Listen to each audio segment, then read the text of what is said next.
and my project's almost done rendering. It's at 96%. Very nice. A watched render never finishes. Remember that. That's right. It's like a watch pot, right? That's Or right. like when you stand and watch the toaster. Come on. So and then No, as soon as you absolutely. turn your head, the toast comes flying out. No, yeah, it's funny. I'm the same way when I'm rendering a YouTube video or doing something like that. I come in like every 5 minutes. Is it done? Is it done? it's I it's used to never be done. real bad with that back in the day when you'd be like uploading like iTunes Oh or yeah. something, or transferring to a new computer or something like that. I would always be, okay, is it done? Oh, it's only at 12%. It's been going for 3 hours. What's going on? It's like one of those like heist movies where you have like a thumb drive and you have to like copy the person's thing. It's like, come on, is it done yet? No, Yeah. it's still going. It's still going. Well, you got Or 1 minute left. the scene on Office Space when he's trying to shut down his computer and sneak out before Lumberg sees him. Yeah. Hey, Peter, what's happening? I'm gonna need you to come in tomorrow. Yeah. And then if you could come in on Sunday, that would be great. Yeah. I love that movie. Oh, it's funny. That movie, the first time I saw it, I didn't think it was that funny. It was like shortly after it came out. I'm like, why do people think this is so funny? And then I watched it a second time. I'm like, oh, this is brilliant. And now I can quote almost that entire movie. And look, Mike Judge movies are like that because yeah, I had to watch Idiocracy a few times before I truly appreciated how brilliant it was. yeah. Right. I watched it the first time. I go, man, I was hoping it'd be as funny as Office Space, and this is just dumb. Then I watched it again and again, and I go, wait a minute, this is real satire. This is happening. Oh my gosh! I was saying now it's actually like what real society is. Yeah, he's a prophet judge. So, yeah, another one that I didn't like the first time I saw it was Anchorman. Wasn't a fan of that one the first time, and then Super Troopers. But those two movies now are just hilarious. But Super Troopers 2 was really funny, but Anchorman 2 was not good. It was quite terrible, actually. Yeah, I don't even remember. I think I did watch it, but I don't remember watching it. So I think my brain is protecting me from something. Yeah, no, it wasn't that great. That's why. So. All right. Well, we are on YouTube Live. Have been. We've been riffing now for like a minute and a half about Office Space and stuff. Hey, how's it going? Yeah. So I mean, we're ready to go as soon as I can hit record, and I can count you in if you want. Absolutely. Let's go ahead and do this thing. All right. Here we go in 3, 2, and 1. Welcome, everybody, to another episode of the Sons of Technology. Today, we're going to talk about the future of fall reopenings, and the number one scenario that most schools are looking at implementing when returning in the fall, and that is a hybrid scenario. That means teaching students in a face-to-face environment while still having students in a at-home distance learning environment. So it's going to be a very interesting and informative discussion today. Let's go ahead and introduce ourselves before we begin. My name is Joe Marquez. I am an educator out of the Central Valley of California, and you can find me on the Twitters at Joe Marquez70. And as always, my partner in innovation, Kyle. Kyle, please introduce yourself. Hello, everybody. Kyle Anderson, special education teacher in Southern Nevada. You can find me on Twitter at Anderson EdTech. Same thing for Instagram, my blog, andersonedtech.net. And then my book, To the Edge, Successes and Failures Through Risk-Taking, available on Amazon and barnesandnoble.com. And you can learn more about that on its Instagram page, To the Edge EDU, and also its website, totheedgeedu.com.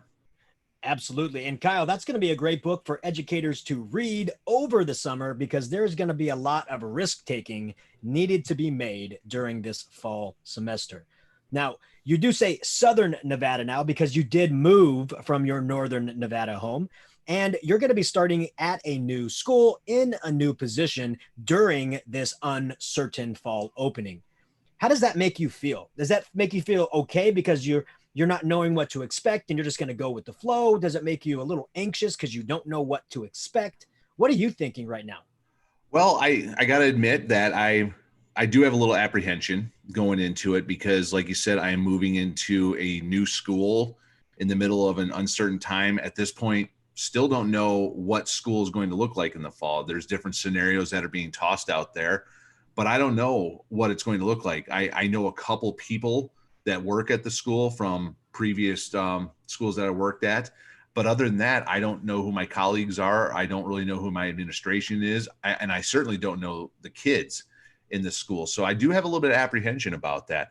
But I did have a great conversation with my other podcast partner, Ben Dixon, and also Randall Sampson here recently, and just kind of talking about how using the digital platform gave teachers the opportunity to connect with our kids almost at any time. I don't want to use 24/7 because, 3 o'clock in the morning is not a time to be contacting a student or a parent or anything by that means.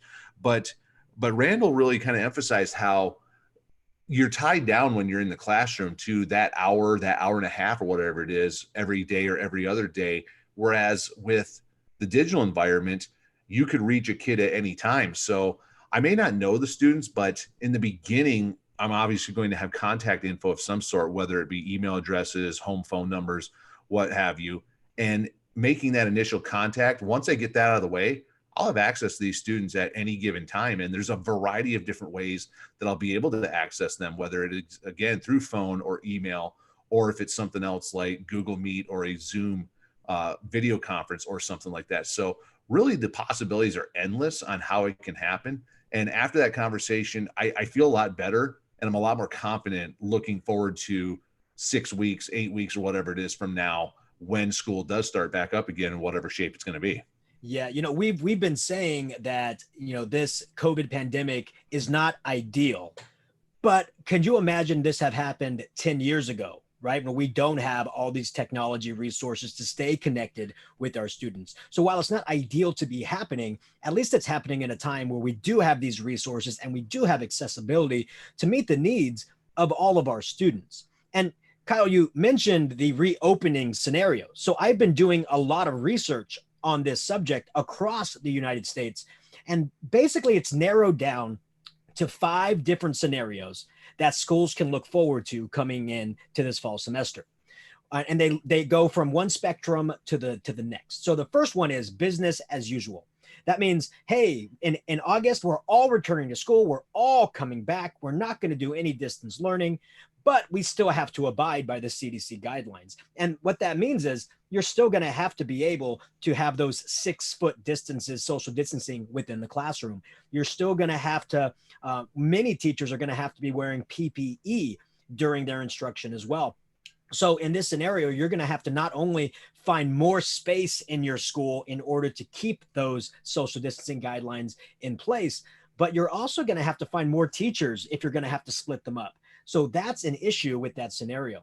Another one would be like the adjusted calendar, which means they're going to start a little bit later to give the teachers and the administrators a little bit more time to figure out what they want to do. And then this could also allow for like a traditional schedule school to kind of move into a year-round model where you teach for a couple of months and then you have like a buffer in the middle to reassess. Teach for a couple of months and you have another month of a buffer to reassess. And that could relieve some anxiety of a long-term kind of learn from home or be in classroom kind of environment. But the middle one is the most popular, and that is the on-site/remote. That is called the hybrid model. And this model looks as if it's going to have that social distancing in the class with about 18 to 20 students for most classes in secondary. And the other students in the class are going to be learning from home. And in that model, they're platooning the students. And I've seen a lot of different scenarios in this platooning. One of the most popular is the A-B split, where you have a group of students you label A and a group of students you label B. And the group A students come to class on Mondays and Wednesdays and learn at home on Tuesdays and Thursdays. And then the B group does the opposite. They stay at home Monday and Wednesday, and then they go to class on Tuesday and Thursday. And then Friday, everybody stays home, and the teachers use that as a PD day. And then a lot of schools are doing that, but the model is 2 days of school, 2 days at school, and then 3 days of learning at home. There's a couple goods and a couple bads about this. Good is you at least get to see your teacher. So if you have any confusing information from the distance learning, you have any problems, you at least have the time in class to talk to your teacher. But the bad thing is when they're at home, how are they going to access that teacher? A lot of teachers are worried. Does that mean I have to teach both students at the same time? Do I have to learn how to stream my class? These are a lot of questions. So that's why we're having this episode on this hybrid strategy, because that is the number one scenario that we are seeing across the United States that schools are looking towards. What are some of your thoughts on this, Kyle? Like if you at your new school had the choice between these scenarios, which one would you pick and how would you approach it? Well, right now, you're seeing more and more cases that are starting to pop up, and some people are going to explain it as it's because there's more testing, so that's why you're seeing more of these. But at the same time, people are getting out more and they're being exposed, and that's part of the reason why, or the reason why, many of these cases are starting to jump up again. So right now, I'm almost in kind of this, we need to just stay in the full digital format for right now. So if it was ultimately up to me, I think I would stay in the full digital format until this calms down more. Now, in 6 to 8 weeks, it could be a lot different at that point. So I'm saying that based on what we're seeing now here in the middle of June of 2020. What that's going to look like in August of 2020 could be a lot different. So, but based on the different scenarios, the one that sounds the most feasible right now would probably be the hybrid model of 2 days on, 2 days off, with the fifth day being off completely for the students. And like you said, it gives teachers the opportunity to work with students. Okay. And the students would be able to see their teachers. It's limiting the number of students that are going to be on campus at one time. So I'm going to be working at a school that's got over 3,000 students on the campus. So cutting that in half down to 1,500. Okay. Ultimately right there, you're already looking at less of a chance for exposure if you can spread students out amongst your campus.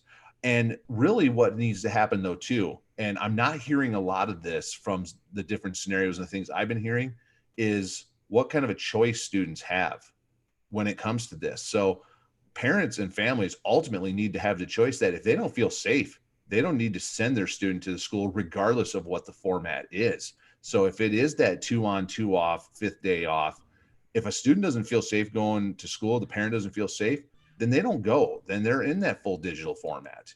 And you're not hearing enough about that right now, in my opinion. No, you're absolutely right. No matter what scenario is going to be chosen, you're going to have a particular number or percentage of students who will not return. And that makes sense to me because for the last couple of weeks now, I've asked my wife, hey, when are we going to return our daughters to daycare? And my wife always says to me, what has changed? She goes, we've taken them out because of this risk, but now you want to put them back, but there's still this risk. What has changed besides them cleaning the place a little bit more? And I know parents are going to feel that same way. And I know there are people out there saying, well, look at all the data. There's been either zero or very few deaths of individuals under a particular age range. They're not at risk for that kind of thing. We're not talking about the students. We're talking about our community, right? That's what we're talking about, because we have to remember that all of our students live different lives and they live different family styles as well. And many of our students, they live in multi-generational households where they have aunts and uncles and cousins and grandmas and grandpas all living and congregating under the same roof. And if a student does contract this virus in school, even if that student doesn't come down with any illness, he is still able to pass it on to his family members, which can cause some kind of issue, even death at home. And we can't risk that, because imagine the psyche of a student knowing they contracted this virus at school, brought it home, and they ended the life of one of their family members. And I know that that's an extreme case to some, but it could be a common occurrence if we don't abide by science. And I'm a science teacher, and I let science guide my decisions when it comes to health. And the CDC, the California Department of Health, the California Department of Education, everybody agrees that social distancing, 6 feet apart, is going to help at least deter the spread of this disease. And California has even gone as far as to say educators and students should be wearing masks in class. And I know that can raise some hands and cause some alarm, saying students shouldn't be forced to wear masks. I'm an educator. How am I going to talk to my students? I understand those things, but we are living in a different time and we have to start making different decisions, not based upon our personal preferences. We have to abide by the health and safety of not only our students, but our community and their family as well. Well, and to take that a step further, even because so many cases are starting to pop up, I noticed where the governor of California has now ordered that if you're in public, you should be wearing a mask, period. So it's coming down from the governor now, whereas it used to be the local jurisdictions were making that decision. The state of Nevada is doing the same thing now, or at least looking into it, where the governor here in Nevada is also exploring, should we require everybody to wear masks when they're in public? And there are some places that are. If you go to a place like, say, Costco, you're required to wear a mask when you go there. And if you don't have one, they provide one for you. I am personally still wearing a mask whenever I go out in public because I just feel safer that way. So whether or not it really truly is going to prevent me from getting this disease, I don't know. But it gives me the satisfaction knowing that I feel safer when I do that. Have I gone to restaurants a couple different times? Absolutely, I have. But they're spaced out. I'm wearing my mask in there when I'm not eating. So I'm taking those precautions. And if that's what it takes in order to make a school safer, I am 100% by all means ready, willing, and able to wear a mask in school. So, and you talk about how there's critics out there saying that, well, you can't force a kid to wear a mask. So ultimately, a school, if they have that directive, you need to wear a mask, they're going to have students wear a mask. Do I agree with some sort of progressive discipline that would maybe come along with that? I have seen surveys about this. Should there be progressive discipline for students that refuse to wear a mask? I don't agree with that by any means. My thought is, again, if you don't want to wear the mask, then your choice should be that you can stay home and still receive your education. So, I mean, it's a double-edged sword, though, because now you're telling people that if you don't do this, you have to go home. And some will argue, well, their education may not be as strong coming from home as if they were in seat in school or something like that. So another concern you have to have is there are some students that it's not that they're refusing to wear the mask or the parents refusing to wear the mask, but younger students are probably going to struggle wearing a mask and keeping up with social distancing guidelines. And then you also have students with special needs. Some of them just, they're not going to be able to because of their disability.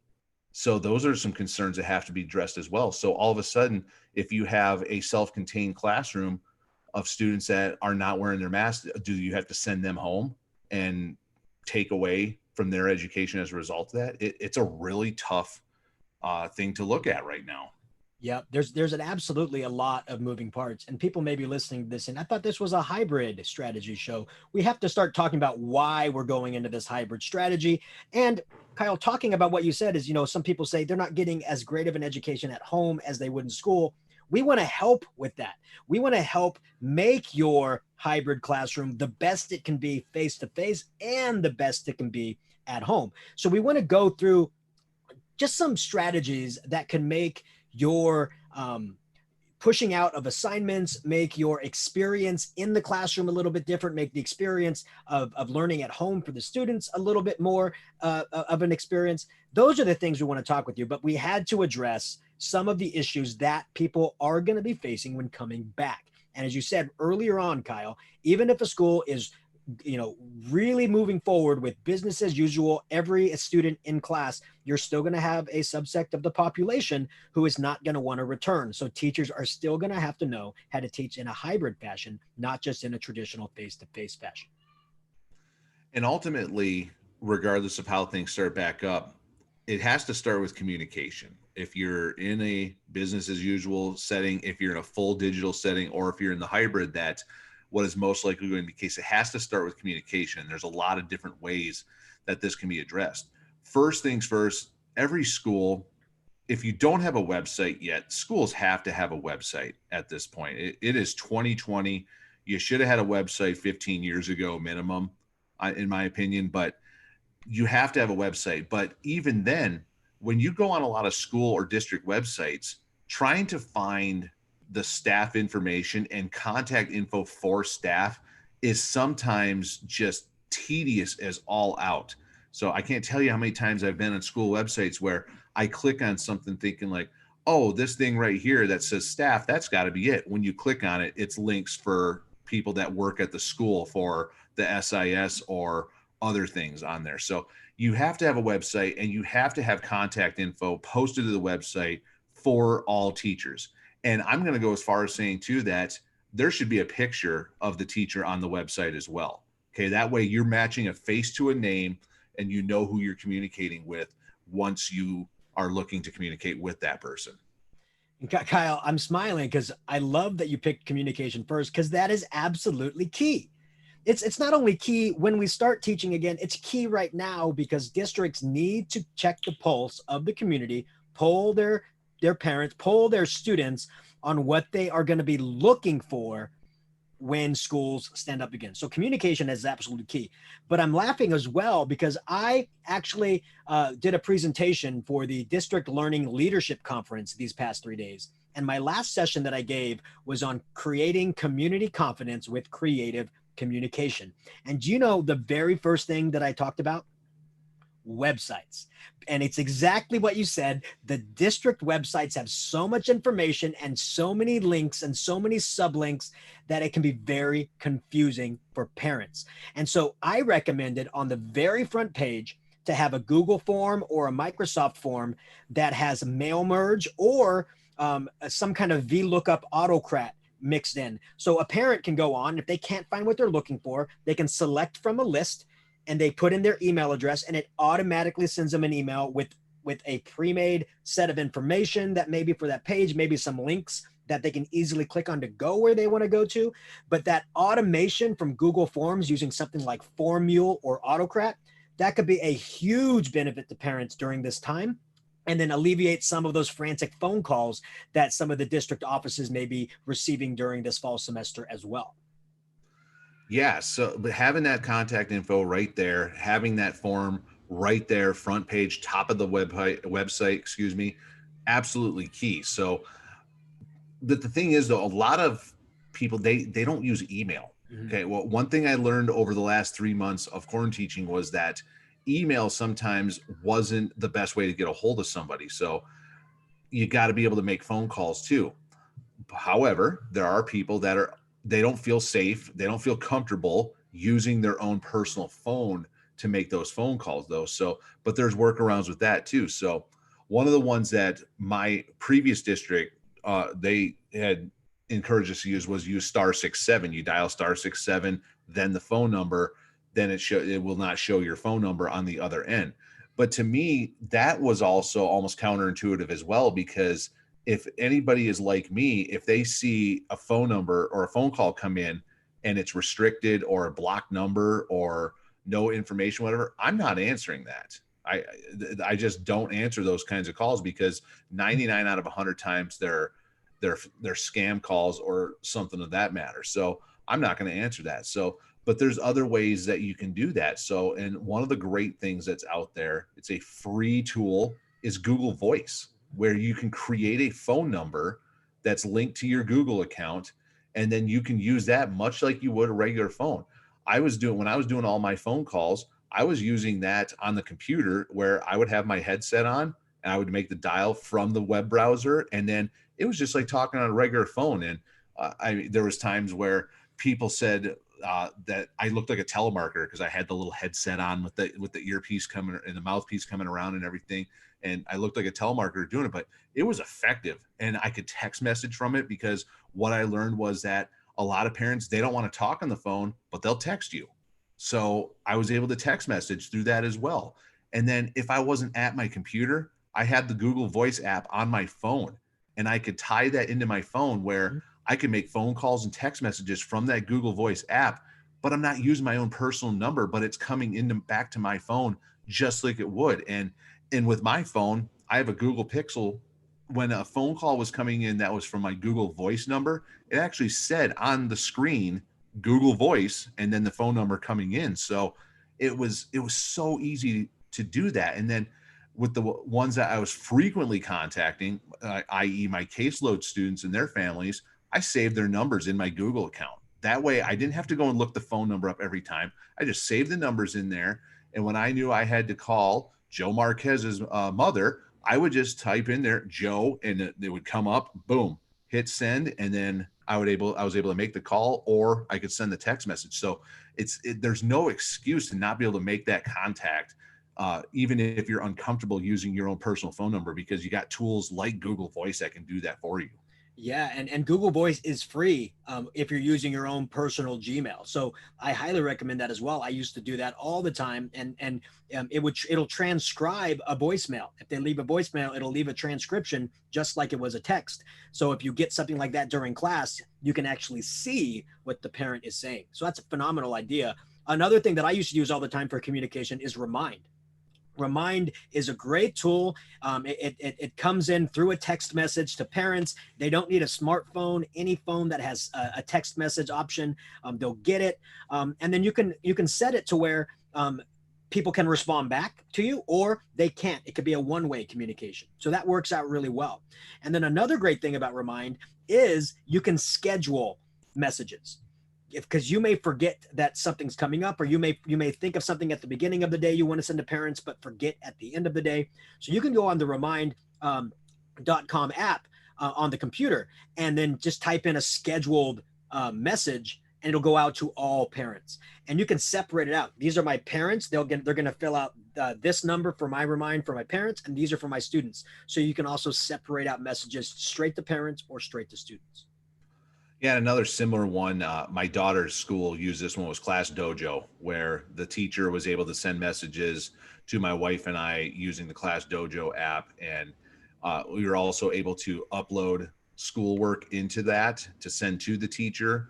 So she wanted evidence that my daughter was doing different work, so we were able to take pictures and upload that as evidence. So that's a great one too. But another one that's kind of overlooked, in my opinion at least, is whatever SIS, student information system, that your school is using oftentimes has a messaging aspect to it. So for example, the state of Nevada, pretty much, I believe every school district in the state uses Infinite Campus.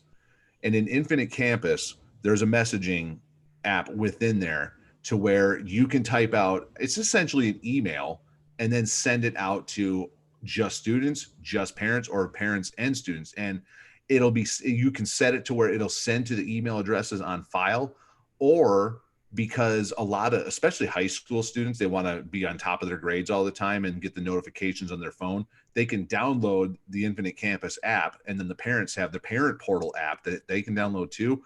The message can be sent to the parent portal and the student portal as well. So they don't even necessarily have to check their email, because they can get it right in the portals that Infinite Campus provides. Now, I not sure about other SISs out there. I'm sure that there's a similar system for some of the other ones that are out there, but check and see if your student information system has a messaging app that's within it, because that was an effective way for me as well during the quarantine, where I would send messages out on that, and then, parents would contact me as a result of getting that message, say, hey, I got this message and it said that my daughter hasn't completed this assignment.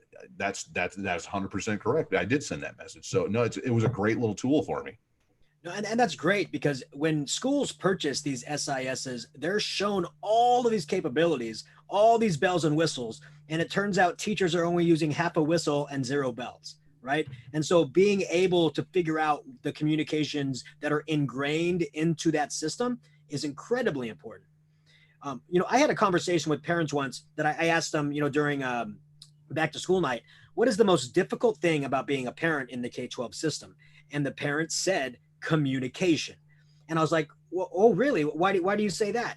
And they go, well, because teachers are saying they're sending me emails. That's a lot of emails. They're saying, if you want to know information, go log into your student's SIS system, or go to my website. And parents said, you know how that feels to a parent who has a kid in elementary, 2 kids in junior high, and 2 kids in high school? That's over 30 emails I get every day. That's over 30 websites I have to visit. That's over 30.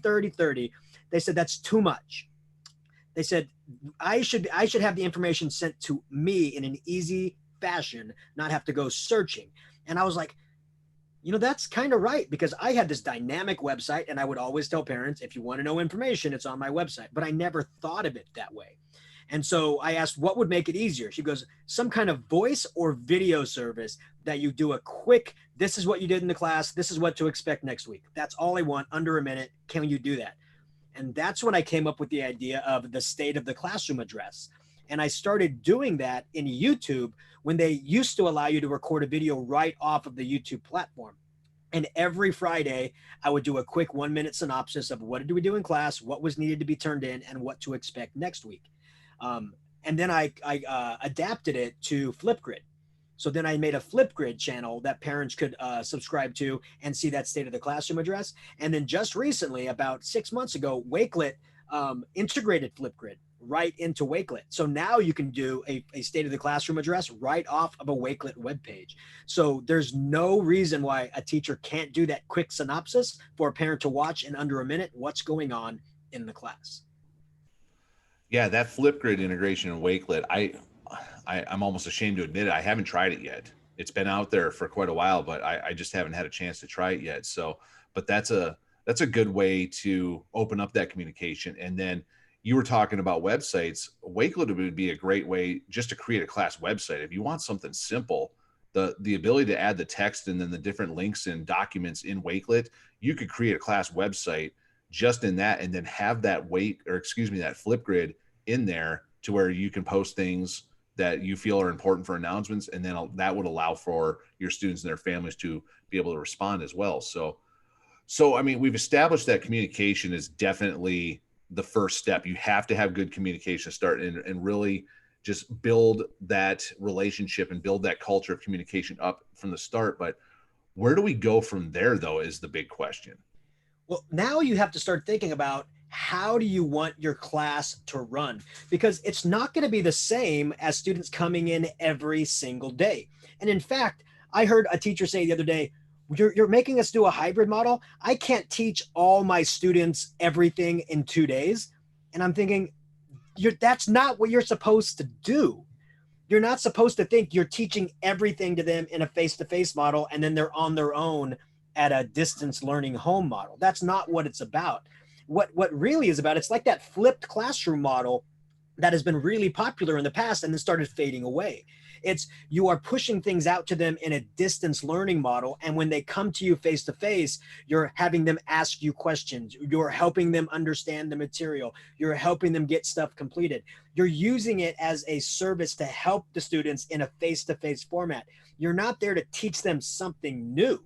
You may be doing some demos that you can't do in a distance learning, but you're not there to do 100% of the time doing straight up lectures all of the time. So we can't think of it that way. So that's one thing we have to change, is changing the way we are approaching teaching when we are in our face-to-face. Because at that time, maybe the students really just want comfort. They just want to be reassured that everything's going to be okay. That might be your job. So if you're just trying to rush a whole week's worth of material into your students in 2 days, that's not going to work, and it's going to overload your students. So we have to change the model of what our face-to-face instruction looks like in order to make a hybrid model successful. And this is where it's important that schools, and then when you start breaking it down even further, departments or grade levels really need to work together as PLCs to figure out what that's going to look like. So you've said it 1,000 times in the episodes we've done the show that if you're doing it by yourself, you're doing it wrong.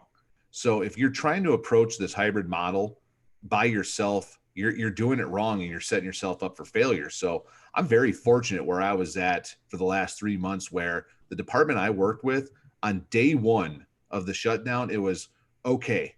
We just knew we need to come to the agreement right now that whatever we're doing is going to be common across the department. So all U.S. history teachers, we're going to be doing the same way of assessing our students and assignments over the course, whether that's, at the time they said it was going to be 2 weeks and it stretched to 4 and then it stretched for the entire year.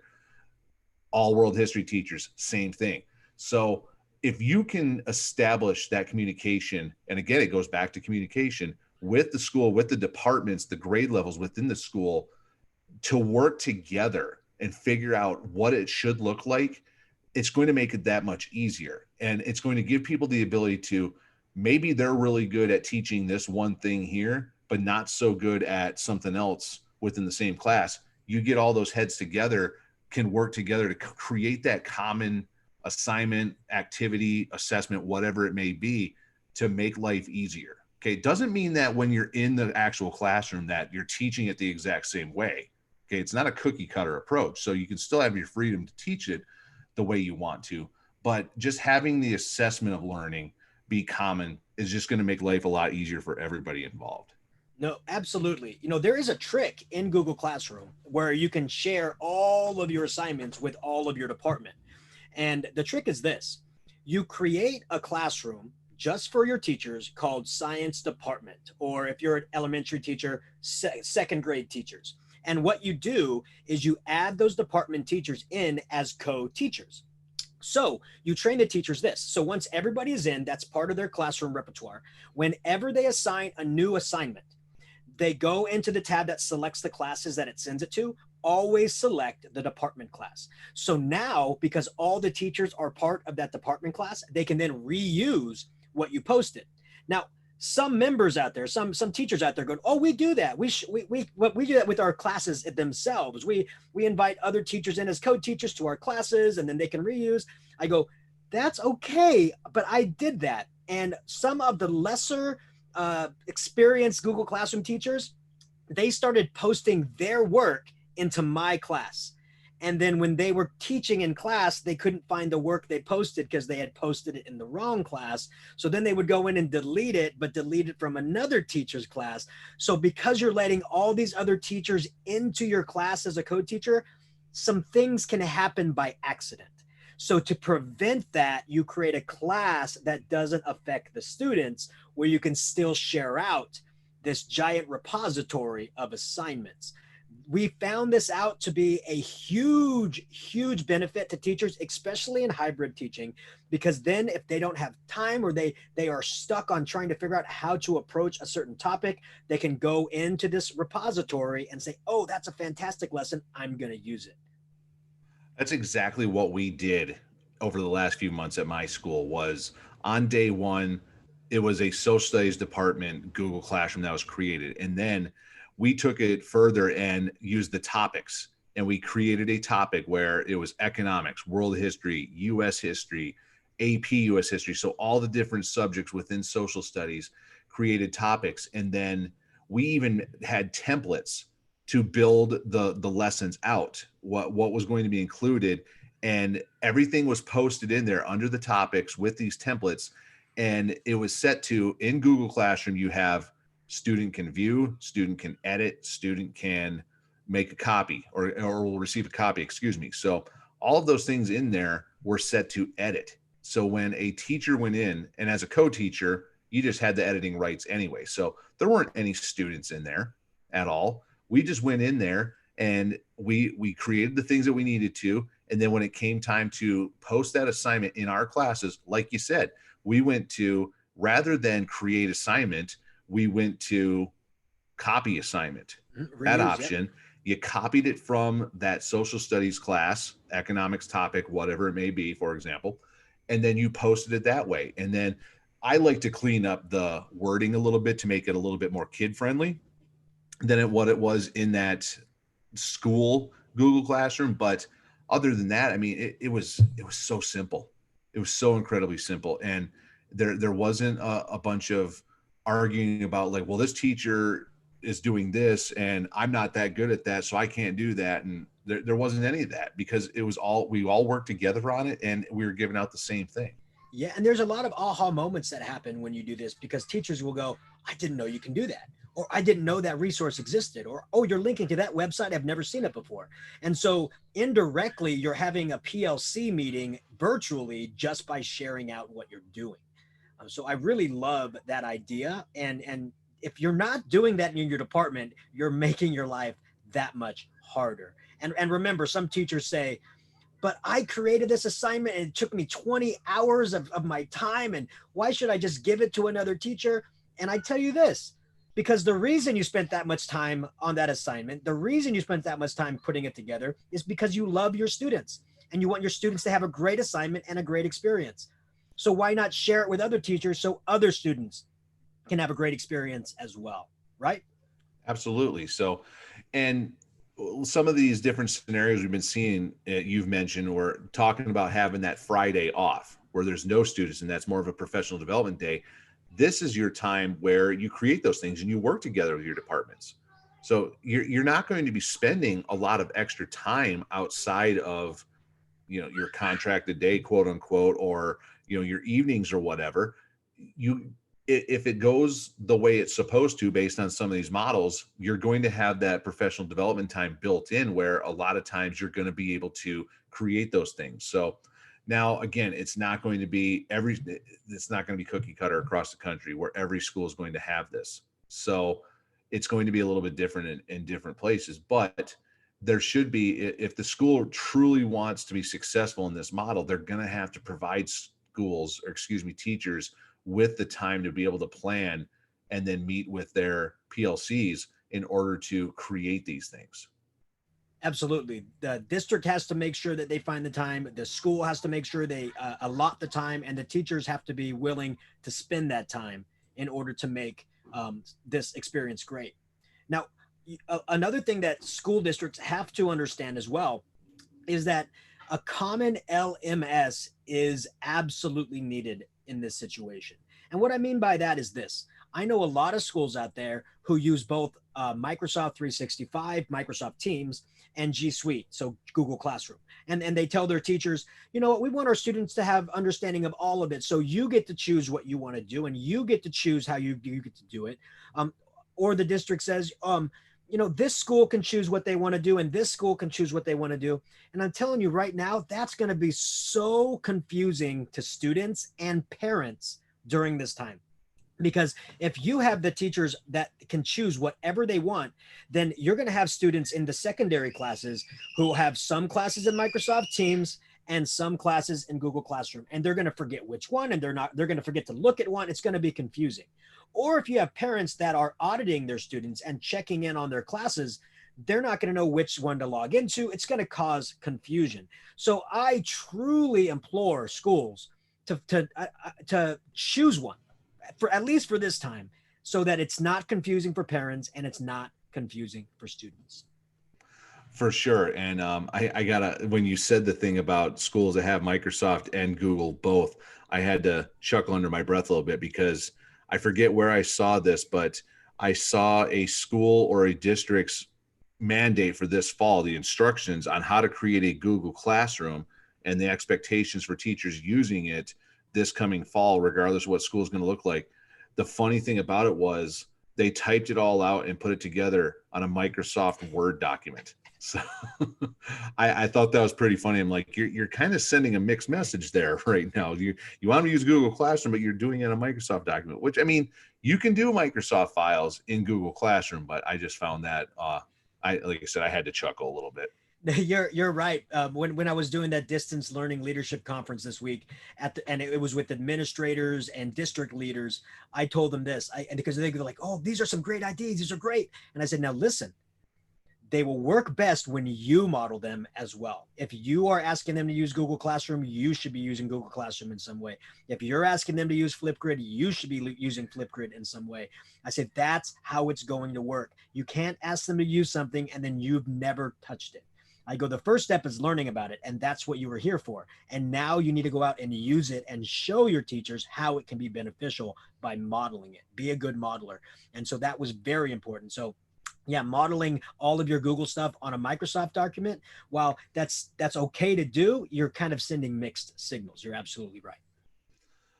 So, but that's not just the only thing that's out there. Microsoft Teams, Google Classroom. There's other ones out there. So Schoology, this is one that you and I have been part of a conversation last few days on the pros and cons of Schoology, and I haven't been able to give any input on it because I've never experienced anything with Schoology. But there's other ones that are out there as well. There's Canvas is one of them. So this may sound like a ridiculous question. Is Edmodo still a thing? Maybe in pockets. I think it became too much like a Facebook for just educators, and educators liked Facebook, so they just went to Facebook. But I'm sure there's still Edmodo fans out there. Yeah. So, I mean, regardless of what you're using, there's no right or wrong LMS or or what I'm starting to see people call things like Google Classroom is a content management system, a CMS. So, Yeah, it doesn't matter what you're using. You just got to pick one of them you and, do. and And and make it consistent across the board and set expectations on how teachers are going to use those things. Because like you said, you can't have one teacher using Teams and another teacher using Google Classroom, or you say, we're all going to use Google Classroom, but then that one teacher say, well, I'm not going to use Google Classroom at all. I'll just email stuff to kids. yep. So it has to be consistent, and administration, they need to take the lead on that kind of stuff. Yeah, and like you said, there are lots of LMSs out there, but the same strategies for all of them should be employed. So let me tell you what I'm talking about. Number one, in a hybrid environment, you cannot be posting assignments whenever you, as the teacher, feel like it. You can't do it. It's going to confuse the kids. They're not going to know when one popped up. They're not going to know when to check. You should have a consistent date where you post the assignments for the week. I would say Sunday night or Monday morning. So the kids get all of the expectations on Monday. By Friday, these are the things I would like you to get done. Since everybody's home life is different, you can bide your time in any way that you'd like. But by Friday, I would like these things to get done. So have a consistent model that way. Number two, post an agenda as an assignment. Canvas will let you do that. Microsoft Teams will let you do that. Google Classroom will let you do that. Post your agenda as an assignment and tell your students by the end of Monday, by the end of day one this week, all I have wanted you to do is to read through it, come up with any questions you have. And if you don't have any questions, mark that as done. And that's your attendance for Monday. So at least they've read the agenda, they know what to do that week, so they know what to get done. Post that right there. And finally, if you do have an LMS that allows you to separate out topics or separate out everything, I recommend for you not to do that right now. I recommend the only thing you do is have topics for which week you're on. So the top topic, week June 15th to 19th. And then right beneath it, the first assignment, the agenda. And then everything else for that one particular week underneath. It'll just make it easier for students to go, did Mr. Marquez post in our question of the day? Did Mr. Marquez post in our labs this week? It won't be confusing if you just post right beneath one topic called week of every single week. Yeah, just the more simple you can make it, the better off everybody's going to be, and the less confusion that is going to be out there when it comes to those things. So now, because many of these models are looking like there's going to be some face-to-face interaction, I feel that one of the other important things besides the communication is also just checking in with students to see how they're doing. Okay, that self-care and that SEL piece to me is very, very important as well. So when you have those students, it can't be, if you're going to see them for 2 hours a week face to face, you can't expect 2 hours of just nonstop lecture activities, academic type assignments. You have to have time interspersed in there, whether it's planned out where, at this time when I see you, we're just going to take a break and chat or something like that. Or if it's more spontaneous, but either way, you have to have something where it's not going to be academic in nature, because kids are going to be struggling. Homes are very different across students, and they're going to be struggling, and you got to make sure that kids are doing all right. And then if you can't help a student, there are so many resources in your school that you can use to help out. So use your counselors department. They're very good with those kinds of things. And then same with the online portion of it as well. Throw some activities in there that have absolutely nothing to do with your content. Just put some stuff in there, just that's fun. So Flipgrid's great for this. So put something out there about post a video of you and your dog, or something fun that you've been doing lately. So I had a student that would pop on, and she was showing me how to make balloon animals on Flipgrid over the course of the last few months. So that was really entertaining. I had another student that he's a bass guitar player and would just come on and play a few seconds of a bass riff and then record that as a video. So it was really nice to see those things, because I was seeing kids as human beings and not just students, but it also was a nice release for them too, to just get away from content. Yeah, no, absolutely. I mean, teachers have got to be understanding. They have to be flexible in what they're doing, but they have to be that confidant as well, because depending on your community, your family, their families could have been hit extremely hard during this pandemic. I mean, there is a huge number of unemployed people in this country at the moment because of the pandemic. And your students, their family may be one of them. And maybe the learning happening is not the number one thing on their mind at the moment. So we have to be flexible. We have to be understanding. We still want to be giving high quality education, but we really have to approach teaching in a little bit different way when it comes to face, because exactly like what you said, sometimes kids just want somebody to talk to. Sometimes they just want to check in. And we have to be understanding of that. So yeah, just don't sit there and lecture them for the 50 minutes or hour and 20 minutes you have them, right? Be that person that they can look up to, and you're going to teach them things, but it doesn't all have to be done synchronously, right? The new learning can happen asynchronously, and then the conversations about that learning can happen synchronously. But you have to figure that out, and we have to make sure teachers understand that shift in understanding needs to happen. So over the course of the past 45 minutes or so, I mean, you and I have tossed out a lot of different ideas, things that we've tried and we know work, and things that we anticipate to work. But really, I mean, we have no idea how this is really going to, I mean, this is all hypothetical at this point. So we're doing this in June. There's a really good chance that we're going to have a very similar episode to this come August or September as well, just kind of as an update, just based on really what's going on. So, but getting these ideas out now, I think is essential to do. I mean, we're in the throes of summer right now, and especially because the end of this past school year was just so tough on so many. A lot of people are trying to unplug, but just getting the wheels going a little bit, thinking about these things is important right now, in my opinion, just because it's just going to make us that much better prepared for whatever school is going to be come fall. Yeah, and we started this episode talking about communication, right, from teachers to parents. But now we need to finish the episode talking about communication from administrators to their staff, because teachers need to be in on these discussions, not only to be understanding and to give input on what they would like to see happen in the fall, but by talking these scenarios out, by talking out what you are planning on doing, by talking out how you are planning to approach your face-to-face versus distance learning model, by talking all those things out, you may be bringing up ideas in other teachers, which may then spur other ideas that they can share with you. Ideas come from speaking with one another, and then solutions come from those conversations and speaking with one another. So if we're doing all of this in a bubble, or if you're only selecting a little committee of teachers and then not having everybody else involved, you're only getting a small pocket of ideas. Open it up to everybody. Find some kind of resource where everybody can give their ideas. Use something like a Padlet, where teachers can go in and leave a video message or a voice message or a typed message of what they think should be done. Use something like a Flipgrid, where you can ask your teachers or your fellow administrators, what do you want to do, or how do you want to do this, or what are some of your ideas? There's a lot of ways right now that we can be doing communication with our staff and administrators to be a positive change and involve all the community, that I hope districts are doing right now. So I surely hope, if you're an administrator listening, that is something that is on top of your mind, because that is how fall will be absolutely successful.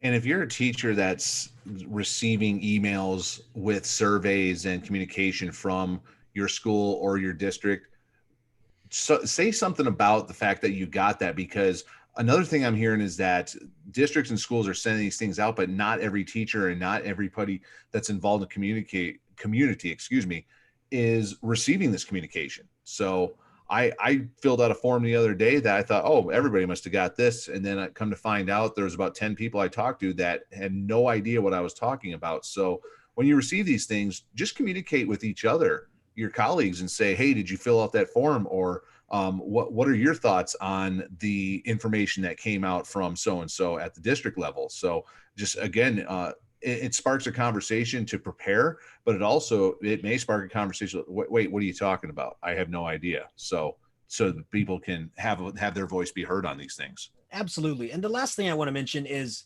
a school board, right? If you're having a school board meeting, a lot of people have already been broadcasting those, throughout the days for a long time. But I think boards and schools, they need to have what are called town hall meetings, right? Have the community be able to ask questions and not have it be a board meeting, but just have a conversation with the community to see how they are feeling. Because all of our communities are extremely diverse. We have a vast array of people in them, and we need to make sure we are hearing from all of them.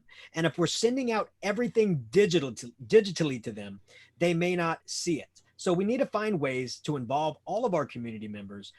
That could be actual physical flyers going out to get their recommendations. It could be a physical phone call that somebody from the district starts calling people that they're not getting responses from. We need to reach out and make sure everybody's voice is heard, because not every member of our community has easy access to technology like some other members of our community do. Yeah, absolutely. So, well, Joe, this has been very good. So you and I, we don't do just the two of us real often on these shows, but I always feel like we always have a really great conversation whenever we do. And this one certainly did not disappoint. No, absolutely. And Kyle, I always love talking to you. And we always say, how are we going to fill an hour with just the two of us? And we end up always going over an hour because we just have so much fun talking to one another. So I just want to say thank you for being there for me. And I know there's some rough times going around in the United States, and we have many educators who need lifting up and need support, and we support every single one of our educators. And remember, if you're listening to this, if you're somebody that innovates, if you're somebody that loves your kids, if you're somebody that will do anything for education, you're already a member of the EdTech Army, and we support you 100%. For sure. So please make sure, check out our show notes for our Flipgrid activity we have, so you can proclaim your allegiance to the EdTech Army. We'd love to be able to feature you at the beginning of the show, like we do with so many of our episodes. So, and then check out our YouTube channel and our website, and really connect with us as well. We shared our Twitter accounts at the beginning of the show. Connect with us, and because we're all in this together. Absolutely. And we're firm believers in bettering ourselves in mind, body, and spirit. And this episode is being released on June 20th, which is the inaugural day of the virtual 5K. The virtual 5K is something that Ed Campos, a member of the EdTech Army, has put together for the member of the education community. So if you want to support Flatten the Curve, Flatten the Belly, go ahead and join us tomorrow and just virtually run or walk your dog or push your stroller for 5K. 5K is not 5,000 miles, by the way. That's what I learned from Roland, that 5K is not 5,000 miles. It's only like 3.1. So do something tomorrow and proclaim it on Twitter and hashtag flatten the belly, or flatten the curve, flatten the belly. And we will see you in the virtual race. So thank you. Oh, Kyle? Oh, no, I was going to say, I'm not sure if I will be participating in that or not. I've just recently started to get back into running mode a little bit. I had some knee issues for a few years. All those years of playing football finally caught up to me. I was very fortunate throughout my football career, even into college, where I was never really seriously hurt until the very end when I hurt my shoulder, and that ended my career. But all the wear and tear finally caught up on the knees. But the knees have been feeling pretty good in the light running I've been doing lately. But so anybody participating in the virtual 5K, I'm behind you. Absolutely. So thank you, everybody, for listening. Thank you so much for being a part of the EdTech Army and supporting the mission of the EdTech Army, which is to speak encouraging words, to bring everybody up and leave nobody behind. Thank you so much for everything you do for your students. Thank you so much for everything you do to our education profession. And thank you so much for being the amazing innovator that we know you are. Have yourself a wonderful day.